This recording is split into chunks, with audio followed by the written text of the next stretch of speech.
Hi friends, welcome to Rani's kitchen. ഇന്ന് നമുക്ക് coffee ഹൗസിലെ മസാല ദോശ അതേ ടേസ്റ്റിൽ വീട്ടിൽ എങ്ങനെ ഉണ്ടാക്കാമെന്ന് നോക്കാം. അതിന് മുമ്പായിട്ട് എൻ്റെ ചാനൽ ഇത് ആദ്യമായിട്ട് കാണുന്നവരുണ്ടെങ്കിൽ ഒന്ന് സബ്സ്ക്രൈബ് ചെയ്തേക്കണം. അതിൻ്റെ കൂടെ ബെല്ലൈക്കൺ ക്ലിക്ക് ചെയ്യണം. ബെല്ലൈക്കൺ ക്ലിക്ക് ചെയ്ത ശേഷം ഓൾ എന്ന ഓപ്ഷനിലും കൂടെ ക്ലിക്ക് ചെയ്യണം. ഇനി നമുക്ക് വളരെ ടേസ്റ്റി ആയിട്ട് ഈ മസാല ദോശ എങ്ങനെ ഉണ്ടാക്കാമെന്ന് നോക്കാം. മസാല ദോശ ഉണ്ടാക്കാനായിട്ട് ആദ്യം അരിയും ഉഴുന്നും വെള്ളത്തിലിട്ട് കുതിർക്കാനായിട്ട് വെക്കാം. ഇതൊരു 6 മണിക്കൂർ കുതിർത്ത് എടുക്കണം. അതിനായിട്ട് 2 നാഴി അരി എടുത്തിട്ടുണ്ട്. അരി എടുക്കുമ്പോൾ നല്ല പച്ചരി അല്ലെങ്കിൽ ഇഡ്ഡലി റൈസ് വേണം എടുക്കാൻ. ഞാനിപ്പോൾ ഇഡ്ഡലി റൈസാണ് എടുത്തത്. ഇനി മറ്റൊരു പാത്രത്തിലേക്ക് നാഴി ഉഴുന്ന് വെള്ളത്തിലിട്ട് കൊടുക്കാം. മസാല ദോശയ്ക്കാകുമ്പോൾ അരിയുടെ പകുതി അളവിൽ ഉഴുന്നെടുക്കണം. നാഴി ഉഴുന്നെടുത്തിട്ടുണ്ട്. അതിൻ്റെ കൂടെ 1 ടീസ്പൂൺ ഉലുവ കൂടി ചേർക്കാം. ഇനി ഇതിൽ രണ്ടിലും വെള്ളം ഒഴിച്ചിട്ട് നന്നായിട്ട് കഴുകിയ ശേഷം കുതിർക്കാനായിട്ട് വയ്ക്കാം. നന്നായിട്ട് കഴുകിയിട്ട് കുതിർക്കാനായിട്ട് വയ്ക്കണം. ഞാനിപ്പോൾ അരിയും ഉഴുന്നും നന്നായിട്ട് കഴുകിയിട്ട് കുതിർത്ത് വെച്ചിട്ടുണ്ട്. ഇനി ഇതൊന്ന് 6 മണിക്കൂർ കഴിഞ്ഞ് ഇതൊന്ന് അരച്ചെടുക്കാം. ഞാനിത് രാത്രിയിൽ അരച്ചെടുത്തിട്ട് രാവിലെയാണ് മസാല ദോശ ഉണ്ടാക്കുന്നത്. ആദ്യം ഉഴുന്ന് അരച്ചെടുക്കാം. ഞാൻ മിക്സിയിലാണ് അരയ്ക്കുന്നത്. ഉഴുന്ന് അരയ്ക്കുമ്പോൾ ഉഴുന്ന് കുതിർക്കാനുള്ള വെള്ളം ഒഴിച്ചിട്ട് ആ വെള്ളം ഒഴിച്ച് അരച്ചെടുക്കുന്നതായിരിക്കും നല്ലത്. അപ്പോൾ ഉഴുന്നിന് നല്ല കൊഴുപ്പുണ്ടാകും. ഉഴുന്ന് അരച്ചെടുത്തിട്ടുണ്ട്. അതൊരു പാത്രത്തിലേക്ക് ഒഴിക്കാം. നന്നായിട്ട് അരച്ചെടുക്കണം.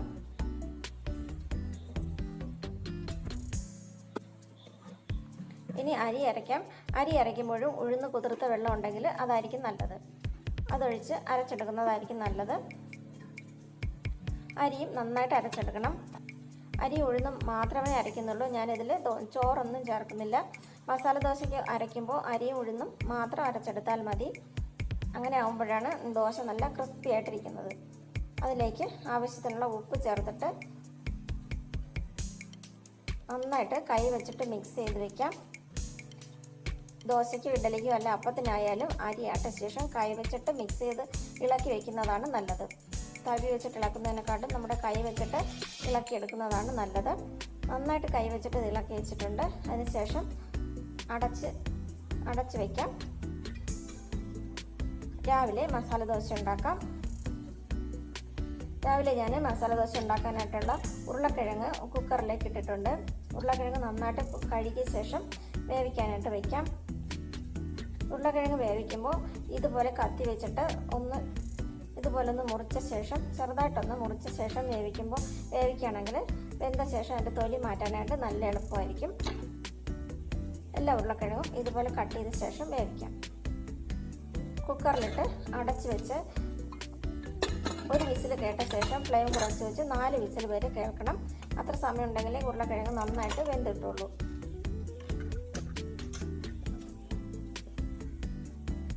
ഉരുളക്കിഴങ്ങ് വെന്ത ശേഷം ഞാൻ എൻ്റെ പാൻ അടുപ്പിൽ വെച്ചിട്ട് അത് ചൂടായ ശേഷം വെളിച്ചെണ്ണ ഒഴിച്ചിട്ടുണ്ട്.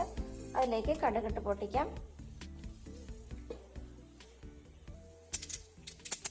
ഒരു വറ്റൽ മുളക് ഇട്ട് കൊടുക്കാം. കുറച്ച് കറിവേപ്പില ചേർക്കാം.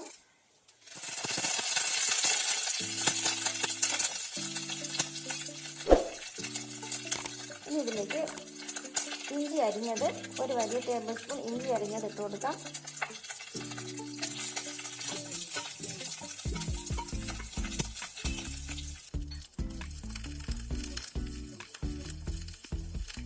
ഇട്ടിട്ട് ഒന്ന് ഇളക്കി കൊടുക്കാം. ഒരു വലിയ സവാള കനം കുറച്ച് അരിഞ്ഞത് ഇട്ട് കൊടുക്കാം.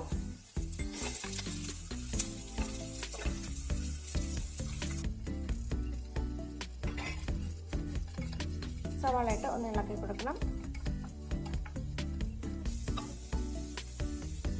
2 പച്ചമുളക് നീളത്തിൽ അരിഞ്ഞത് ചേർക്കാം. പച്ചമുളക് ഓരോരുത്തരുടെ എരിവിനനുസരിച്ച് വേണം ചേർക്കാൻ. കുറച്ച് ഉപ്പ് ചേർത്തിട്ട് നന്നായിട്ടൊന്ന് ഇളക്കി കൊടുക്കാം. ഒന്ന് ചെറുതായിട്ടൊന്ന് വഴന്നു വന്നാൽ മതി. ഒരുപാടങ്ങ് വഴന്നു പോവുകയൊന്നും വേണ്ട.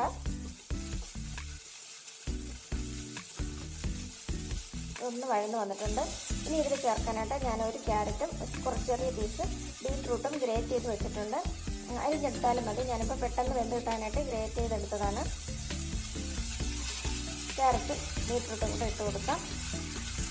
ഇനി ബീറ്റ്റൂട്ട് ചേർക്കാൻ ഇഷ്ടമില്ലാത്തവർക്ക് അത് ചേർത്തില്ലെങ്കിലും കുഴപ്പമില്ല. ക്യാരറ്റ് മാത്രം ചേർത്താലും മതി. രണ്ടും കൂടെ ഇട്ടിട്ട് നന്നായിട്ടൊന്ന് ഇളക്കി കൊടുക്കണം. ഇന്ത്യൻ സോഫ്റ്റ് ദോശയിൽ മസാല ദോശയിലൊക്കെയാണ് ഇതുപോലെ ബീറ്റ്റൂട്ടൊക്കെ ചേർത്തിട്ടാണ് അവിടുന്ന് മസാല ദോശ കിട്ടുന്നത്. നല്ല ടേസ്റ്റാണ് അതിൽ.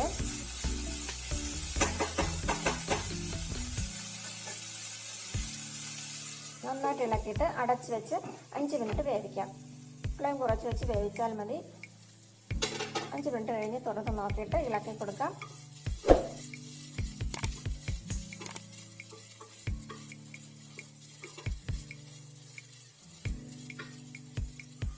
നമ്മുടെ ഉരുളക്കിഴങ്ങ് വെന്തിട്ട് ഞാൻ അതിൻ്റെ തൊലിയൊക്കെ മാറ്റി വെച്ചിട്ടുണ്ടായിരുന്നു. ഇനി ഇതൊന്ന് ഉടച്ചെടുക്കണം.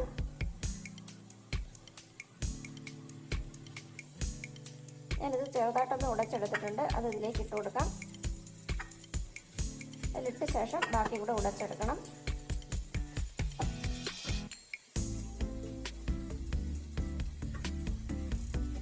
ഇനി ഇത് പൊട്ടറ്റോ മാഷർ അടിച്ചിട്ട് നന്നായിട്ടൊന്ന് ഉടക്കാം.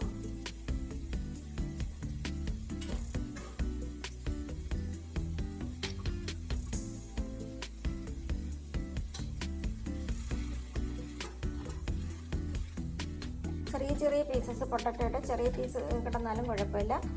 അങ്ങനെ കിടക്കേണ്ടാത്തവർക്കാണെങ്കിൽ നന്നായിട്ട് അങ്ങ് ഉടച്ചെടുത്താലും മതി. ഞാനിപ്പോൾ ഒരുവിധം നന്നായിട്ടൊന്ന് ഉടച്ചെടുക്കുന്നുണ്ട്.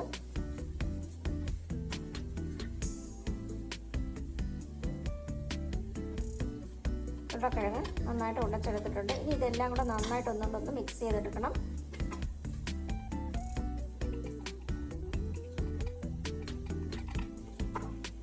ഇനി ഇതിലേക്ക് 1/2 ടീസ്പൂൺ മഞ്ഞൾപ്പൊടി ചേർക്കാം.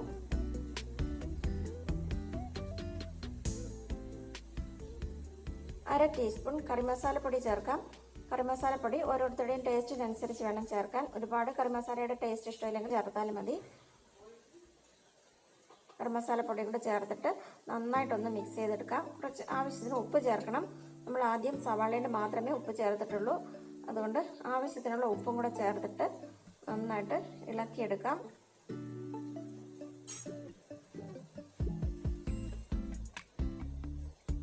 കുറച്ച് വെള്ളം ചേർത്തിട്ട് ഇളക്കണം, അല്ലെങ്കിൽ ഇതങ്ങ് ഡ്രൈ ആയി പോവും. ദോശയിൽ വെച്ചിട്ട് പരത്തി എടുക്കാനായിട്ട് പറ്റില്ല. അപ്പോൾ കുറച്ച് വെള്ളം ചേർത്തിട്ട് ഫ്ലെയിം കൂട്ടി വെച്ച് തന്നെ നന്നായിട്ടൊന്ന് ഇളക്കിയെടുത്താൽ മതി. വേണമെങ്കിൽ കുറച്ചുകൂടി വെള്ളം വേണമെങ്കിൽ ചേർത്ത് കൊടുക്കാം. നന്നായിട്ട് മിക്സ് ചെയ്തെടുക്കാം. അവസാനം ഇതിലേക്ക് കുറച്ച് മല്ലിയില കൂടെ ചേർക്കാം.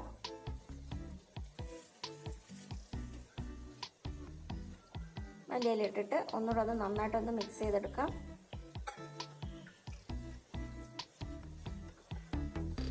അല്പം ഒന്ന് കട്ടിയായിട്ട് തോന്നുന്നുണ്ട്. ഞാൻ അല്പം കൂടെ വെള്ളം ഒഴിക്കുന്നുണ്ട്. വെള്ളം ഒഴിച്ചിട്ട് നന്നായിട്ടൊന്ന് മിക്സ് ചെയ്തെടുക്കാം. നല്ല കളർ, ബീറ്റ്റൂട്ട് ചേർത്തതുകൊണ്ട് നല്ല കളറുള്ള മസാലയാണിത്.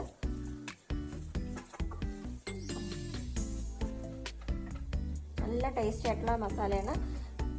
മസാല ദോശയ്ക്കുള്ള മസാല റെഡി ആയിട്ടുണ്ട്. ഇനി നമുക്ക് ദോശ ഉണ്ടാക്കാം. ദോശ ഉണ്ടാക്കാനായിട്ട് ഞാൻ ദോശയുടെ മാവിൽ ആവശ്യത്തിന് വെള്ളം ഒഴിച്ച് വെച്ചിട്ടുണ്ട്. കല്ല് നന്നായിട്ട് ചൂടായ ശേഷം, ഒരുപാട് അങ്ങ് ചൂടായി പോകരുത്. ഒരുപാട് ചൂടായി പോവുകയാണെങ്കിൽ ദോശ പരത്താനായിട്ട് പറ്റില്ല. ഒന്ന് ചെറുതായിട്ടൊന്ന് ചൂടായി വന്നാൽ മതി. നല്ല കനം കുറച്ച് പരത്തിയെടുക്കാം. എത്ര വലിപ്പത്തിൽ പരത്താൻ പറ്റുമോ അതുപോലെ പരത്തിയെടുക്കണം.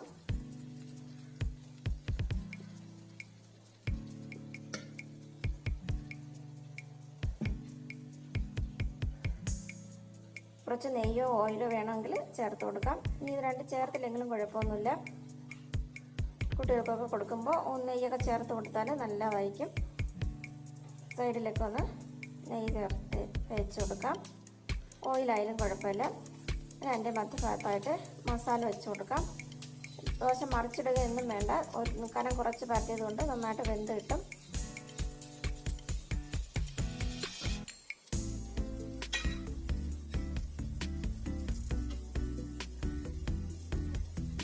അതിനുശേഷം ദോശ മറിച്ച് മടക്കിയെടുക്കാം.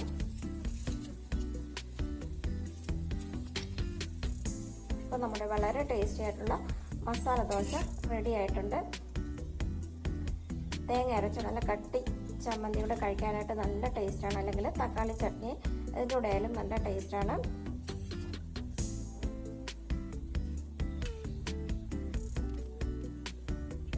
ഇനി മറ്റൊരു രീതിയിൽ ഞാൻ ദോശ മടക്കി കാണിക്കാം.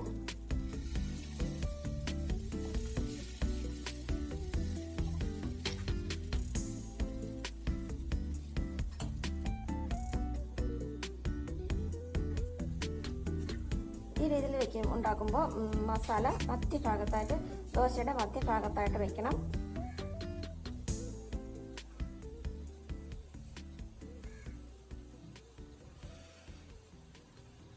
അതിനുശേഷം രണ്ട് സൈഡിൽ നിന്ന് മടക്കിയെടുക്കാം.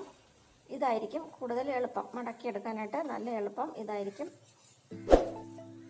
ആദ്യമായിട്ട് മസാല ദോശ ഉണ്ടാക്കാനായിട്ട് മടക്കാനൊക്കെ പാടുള്ളവർക്കാണെങ്കിൽ ഇതുപോലെ ചെയ്തെടുക്കുന്നതായിരിക്കും എളുപ്പം.